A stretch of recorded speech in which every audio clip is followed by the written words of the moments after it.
for this invitation. In the next 8 minutes, I will show you our really initial experience with this type of procedures. Several years ago, we started with this type of approach for patients with toracoabdominal aortic aneurismas. That meant from the beginning, training. Yeah, no signal.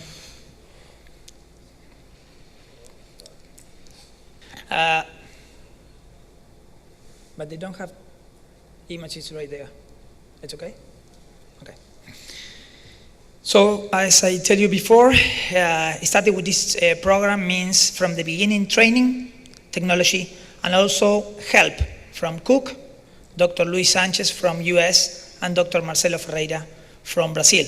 And thank you, Marcelo, for this help that you gave us years ago. Fenestrated and branching graft for a select group of patients, and also flow diverters, especially in patients with high surgical risk, with a high risk of aneurysmal rupture.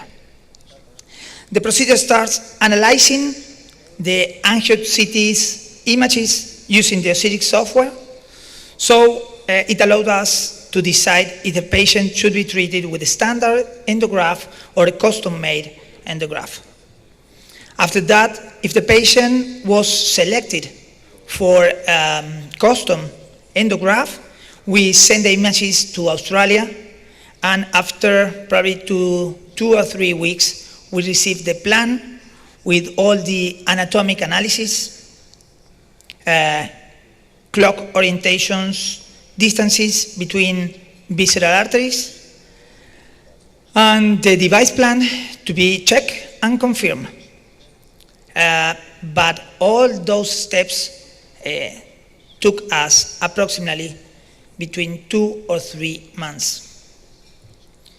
So with fever, we had 8 cases. We did all the procedures under epidural or local anesthesia with bilateral femoral approach, with elective shunting for the common femoral artery, especially in patients with hypogastric artery occlusion or with small common iliac arteries, in patients that we suspect that a critical limb ischemia is going to happen, and also elective spinal drainage for patients with extensive aneurysmal disease.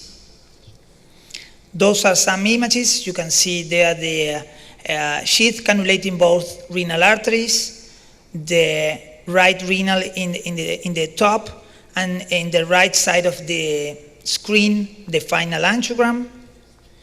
Here again, the left renal. No mortality was described in this group of patients. We lost 1 vessel in a patient with 2 right renal arteries, and we had 1 type 3 endoleaks that we repair using a new balloon expandable stent graft. Those are some CT images in the post-op. In the left side, the pre-op, and in the right side, the post-op without endoleak, with complete exclusion of the AAA. Related to branch EBAR,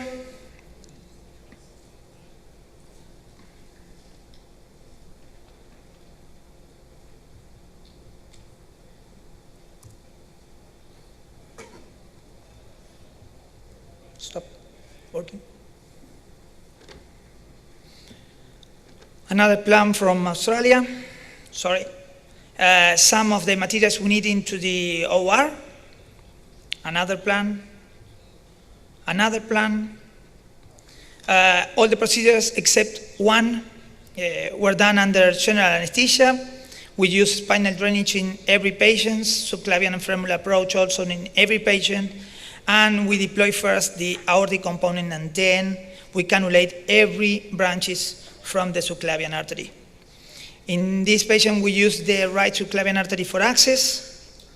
Some images during the procedure. You can see the proximal part of the endograft, then the distal part and all the marks of the branch endograft.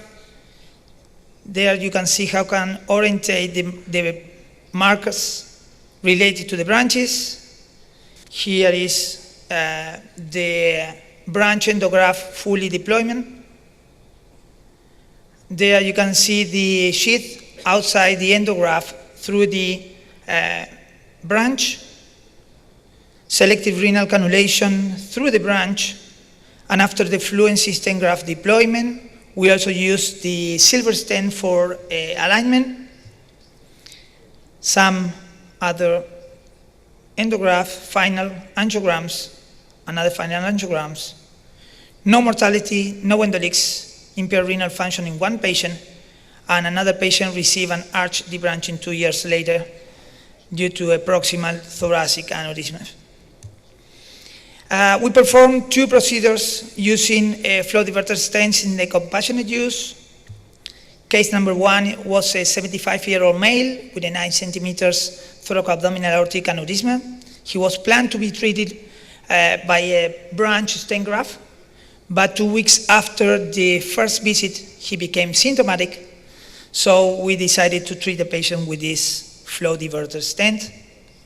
Those are the pre and post-op CT scans. You can see in the right side of the screen, fully deployment of the flow diverter, pre and post-op CT scans, pre and post, and the angio 3D. The patient number 2 was a 78-year-old male with an 8 centimeters diameter toracoabdominal aortic aneurysm. The patient has previously chronic renal insufficiency, and also he was planned to receive a branch stent graft, but the angio CT shows a multiple small renal arteries, so the patient refused the procedure. We use again a flow diverter. Those are postoperative CT scans, another postoperative CT scans, and both patients, the first and the second, remain actually asymptomatics, but both aneurysm sacs are still increasing in size. In conclusion, fenestrated and branch stent graft seems to be the best options for this type of patients with high risk for open repair, and the use of flow diverter stents must be limited to a very select group of patients, probably under close and continuous surveillance. Thank you very much again.